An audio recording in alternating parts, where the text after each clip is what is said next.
यहाँ बहुत बड़ खबर सारा ओडिशा रे वर्षा लगी रही।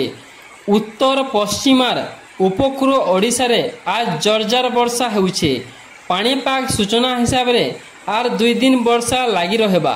पश्चिम ओडिशा के देखा बोले बलांगीर कलाहांडी नुआपड़ा और बरगढ़ जिले में वर्षा लगी रही। तार संगे पश्चिम ओडिशार अलगा जिला मानक भी वर्षा होउछे। जेन थिन लगी नद नाल खेत पान रे भर्ती होकर उछली पड़ुछे। चाषी माने घर बाहर के बाहरी नहीं पारबार। बलांगीर जिले में वर्षार परिस्थिति काना अच्छे सीधा सलख आमर संगे फोन लाइन रे अछन पश्चिम ओडिशा जुआ मंच जिला सभापति जयंत कुमार साहू। दादा बलांगीर जिले में वर्षा केन हिसाब रे होउछे आमके कहबे। देखुन अनंत बलांगीर जिले में एंता बहुत जगह रे वर्षा होउछे जेंटा कि लघुचाप होइछे आ प्रत्येक जगह रे वर्षा लगी लोग माने घरु ने बाहरी पारबार।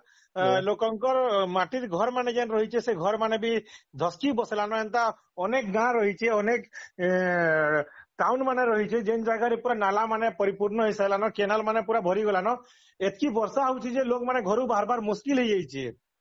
लोकंकर बहुत क्षय क्षति हेबार संगे এই অঞ্চলরে बहुत जे निरीह गरीब लोग माने रहिछन सेमानकर भी किछि तांकर क्षय क्षति हेबार लागि देखबार के मिलु। धन्यवाद जयंत दादा बलांगीर जिलार वर्षार सूचना देथिबार लागि।